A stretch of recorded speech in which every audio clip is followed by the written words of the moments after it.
Welcome back नाज़रीन, एक बार फिर आपको खुशामदीद कहते हैं। बड़े अहम फैसले पाकिस्तान की हुकूमत ने किए हैं और उसमें एक फ़ैसला ये भी है कि जो सफारती नज़रसानी है, सफारती एतबार से, मिलिट्री एतबार से, इंटेलिजेंस शेयरिंग के एतबार से उस पर नज़रसानी की जाएगी अब, और फिर पार्लियामेंट को एतमाद में लिया जाएगा। मीर साहब, ये जो बात, एक तो ये इक़दामात, इसके ऊपर आपका क्या कहना है? ये खाली ज़ुबानी जमा खर्च है या इस पर वाकई अमल दरामद होगा? दूसरा, हम अक़वाम मुत्तहिदा में क्यों नहीं जाते?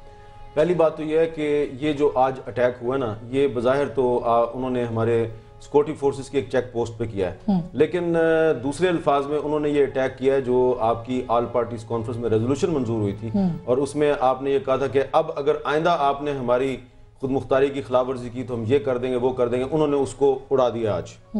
और मैं ये समझता हूँ कि अगर हम अपनी माजी करीब की जो तारीख है उस पर नज़र दौड़ाएं और अपनी सियासी क़यादत और फौजी क़यादत की कंसिस्टेंसी का एनालिसिस करें, उनकी साबित कदमी का अगर हम एनालिसिस करें तो ये तारीख बताती है कि हमें इनको ओवर एस्टिमेट नहीं करना चाहिए।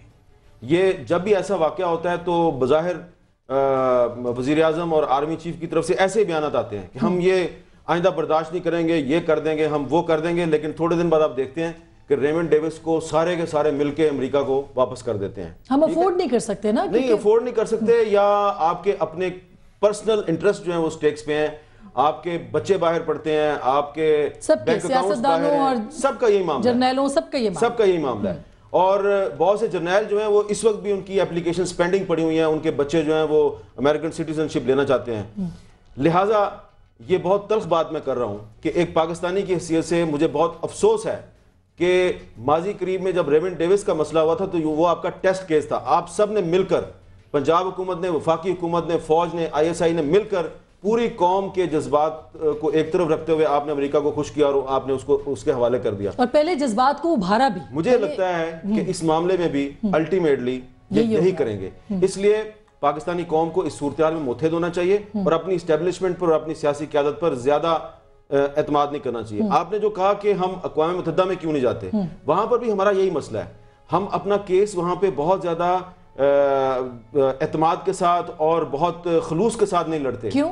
और उसकी क्या वजह? उसमें भी हमारे यही प्रॉब्लम्स हैं कि हम जानबूझ के केस इस तरह से लड़ते हैं कि कहीं पे वाकई आफिया सदीकी कहीं पर रहा ना हो जाए और वापस ना आ जाए और उसका फायदा जो है वो कोई दूसरा ना उठा ले। खुफिया मुआहदे भी हो सकते हैं। खुफिया मुआहदे में छोड़े, मैं आपको बताता हूँ, ट्रांसपेरेंट बात बताऊंगा आपको जो मैं साबित कर सकता हूँ। जो चीज मैं साबित नहीं कर सकता वो नहीं करूंगा। मैंने आज ही फॉरेन ऑफिस के कुछ लोगों से ये बात पूछी कि क्या हम इस मसले पे सिक्योरिटी काउंसिल में जा सकते हैं कि एक गैर मुल्क की ताकत ने हमारी सरहदी हदूद की खिलाफवर्जी की है और हमारे फौजी जवानों को शहीद किया जो कि वहां उन पे हमला नहीं कर रहे थे। तो बहुत सीधा और बड़ा सिंपल केस है हमारा। तो हमारे फॉरेन ऑफिस के लोगों ने कहा जी कि हमने हुकूमत को यह एडवाइस किया कि सिक्योरिटी काउंसिल में मत जाएं, क्योंकि हमारा केस जो है वो बहुत ज्यादा मजबूत नहीं है। हम केस वहां पे बहुत सही तरीके से लड़ नहीं सकते। वहां पे पॉलिटिकल अपॉइंटीज बैठे हुए हैं, फॉरेन ऑफिस के प्रोफेशनल लोग वहां पे नहीं है, और कहीं ऐसा ना हो कि सिक्योरिटी काउंसिल ये कह दे कि नाटो ने जो कुछ भी किया है सही किया है, दरअसल क्रॉस बॉर्डर टेररिज्म पाकिस्तान से होती है। तो ये वो वजूहात हैं जिसकी बुनियाद पर आपका बात हम पे भी आ सकती है ना। उसके आपके फॉरेन ऑफिस ने हुकूमत को ये कह दिया है कि सिक्योरिटी काउंसिल में मत जाएं। मैं आखिरी बात आपको सिर्फ ये कहना चाह रहा हूं कि बात घूम फिर के इस मुल्क के आम आदमी पे आती है। पाकिस्तान को बचाना है तो जो आम लोग हैं उनको इन तमाम मामलात पे इकट्ठे होना होगा, इत्तेहाद का मुजाहरा करना होगा। अगर आप एक दूसरे से लड़ते रहेंगे और इमरान खान के घर की कीमत इतनी है और चौधरी निसार जो है उसकी गाड़ियों की तादाद इतनी है, आपस में लड़ते रहेंगे तो आपका घर इन ऑर्डर नहीं है, वो आपके इख्तिलाफात का फायदा उठाएं। बिल्कुल। और शहजाद चौधरी साहब, ये बात जो मीर साहब ने कही है कि एक तो ये बात है कि हम अपना मजबूत मुकदमा नहीं रखते सिक्योरिटी काउंसिल के अंदर। दूसरी बात यह है कि हमारे पास वो इक्विपमेंट नहीं है, हमारे पास वो आलात नहीं है, वो मशीनरी नहीं है कि जो कि डिफेंड कर सके पाकिस्तान की मगरबी सरहदों को। सवाल तो ये लोग उठाते हैं कि आपका 80% बजट जो है वो डिफेंस के ऊपर जाता है, उसके बाद आपका दिफा भी ना हो, इसी तरह तैयारे आते रहे जाते रहे, तो सवाल तो पाकिस्तान की आवाम उठा सकती है। आसमा, बात यह है कि जो आपकी इकोनॉमी की इस वक्त हालत है, पिछले 10-11 साल की जंग के बाद जो जहाँ पे आज बैठे हैं वहाँ पे एक बहुत ही दगरगूं हालत के अंदर हैं हम लोग। हम इससे ज़्यादा और मार बर्दाश्त नहीं कर सकते। मैं आवाम की बात कर रहा हूँ। अवाम इससे ज़्यादा और कितनी मार खाएं। 40,000 लोग हमारे मारे गए, उनकी जहाँ पेट के भरना मुश्किल हो चुका हुआ है। खुदा न खास्ता अगर ये जंग किसी भी तरीके से हम जज्बात के तहत आके अपने इनिशिएटिव के तहत, एक नेशनल रिस्पांस के तौर पे किसी भी तरीके से इसको बढ़ाते हैं, यानी चाहे अमेरिका के साथ बढ़ाएं या किसी भी तरीके से अपनी डिप्लॉयमेंट्स ज़्यादा कर देते हैं मगरब की तरफ, मगरबी सरहदों की तरफ, तो उसकी इकोनॉमिक कॉस्ट इतनी ज़्यादा हो जाएगी। तो फिर हमारी लीडरशिप ऐसा क्यों करती है? तो क्यों जज्बात को ऐसे ले जाती है कि रेमंड डेविस पे बैठ जाती है? लेकिन ज़रूरी क्या है? ज़रूरी कि ये है कि जिस तरह हामिद मीर ने कहा कि हमें जो सियासी लीडरशिप है उस वक्त उसको इकट्ठे होने की ज़रूरत है। आपस में जिस तरीके से हमें अंदर की लड़ाई में उलझा दिया गया है, हम बाहर की तरफ अपना फोकस हटा चुके हैं। लेकिन सर मिलिट्री को भी तो देखने की ज़रूरत नहीं, मिलिट्री अकेली तो पॉलिटिकल लीडरशिप या पॉलिटिकल पब्लिक ओपिनियन को जनरेट नहीं कर सकती, और ना ही उसका काम है और ना ही उसको करना चाहिए। ये तो पब्लिक ओपिनियन को जनरेट करना, डिटरमिन करना। जहाँ पे हमारे यहाँ ये झगड़े हों कि जुल्फ़िकार मिर्ज़ा साहब क्या कह रहे हैं या बाकी कोई क्या कह रहा है, उससे हमें हट के इस वक्त सबसे मैं समझता हूँ मुश्किल तरीन वक्त है। अमेरिका ने इस अटैक के बाद और इस अटैक के साथ और इस तरह के अल्लाह ना करे लेकिन अगर एक दो और अटैक्स होते हैं तो आपकी जो स्ट्रेटेजिक ऑप्शंस हैं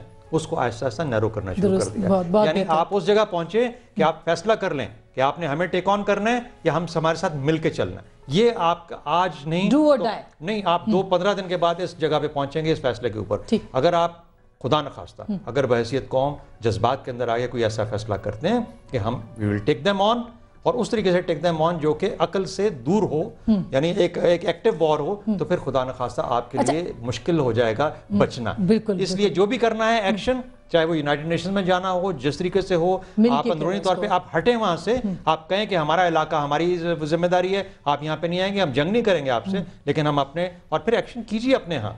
और लेकिन अगर मिलके चलना है तो फिर वही होगा जो हामिद मीर कह रहे हैं कि स्टेटमेंट्स आएंगी और कुछ अरसे बाद हम वो माफ़ी मांग लेंगे और हम मिलके चलना चाहिए। लास्ट कमेंट मीर साहब, ये वार्निंग भी थी अमेरिका की तरफ से? 100% वार्निंग थी। अमेरिका जो है वो खुश नहीं है कि पाकिस्तानी तालिबान और अफगान तालिबान के दरमियान राबित क्यों है, पाकिस्तानी हुकूमत जो है वो पाकिस्तानी तालिबान के साथ मुज़ाकरात क्यों कर रही है। देखिए हम कितने कमज़ोर लोग हैं, हम कितने झूठे लोग हैं, सॉरी टू से I am using this word, कि सारी दुनिया को पता है कि शुमाली वजीरिस्तान में हमारी इस्टेब्लिशमेंट ने हाफिज गुल बहादुर के ग्रुप के साथ एक पीस एग्रीमेंट किया हुआ है।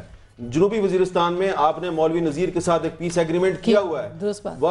ये एक ऐसी बात है जो कि उस इलाके के बच्चे बच्चे को पता है, और आपने उनके साथ मुज़ाकरात शुरू किए हुए हैं, लेकिन आप दुनिया को कहते हैं कि नहीं नहीं हम तो इनसे कोई मुज़ाकरात नहीं कर रहे। जब आप झूठ बोलते हैं तो आप अपना केस कमजोर करते हैं, और ये आपके झूठ हैं। आप इतने झूठ बोले हैं आपने कि दुनिया जो है वो अब आपको एटमी ताकत भी समझने से गुरेज कर रही है, और वो इस एटमी ताकत को इस तरह ट्रीट करें जिस तरह किसी बच्चे को मारते हैं जूते से। बहुत बहुत शुक्रिया, बहुत बहुत शुक्रिया हामिद मीर साहब, बहुत बहुत शुक्रिया शहजाद चौधरी साहब। बहुत अहम वक्त है ये, और पाकिस्तान की कौम के लिए भी एक बहुत बड़ा सवाल है। लेकिन सवाल ये भी है कि पाकिस्तान की फ़ौजी और सियासी क़यादत क्या पाकिस्तान के हवाले से किए गए अहम फैसले के ऊपर पाकिस्तान के अवाम को सिर्फ आगाह करती रहेगी, या तफसीलात से बाकायदा आगाह करने के बाद उनके साथ भी खड़ी होगी। बात तो यह है, अवाम तो मुत्तहिद है, क्या पाकिस्तान की फ़ौजी और सियासी क़यादत भी मुत्तहिद होगी? फैसला आपका।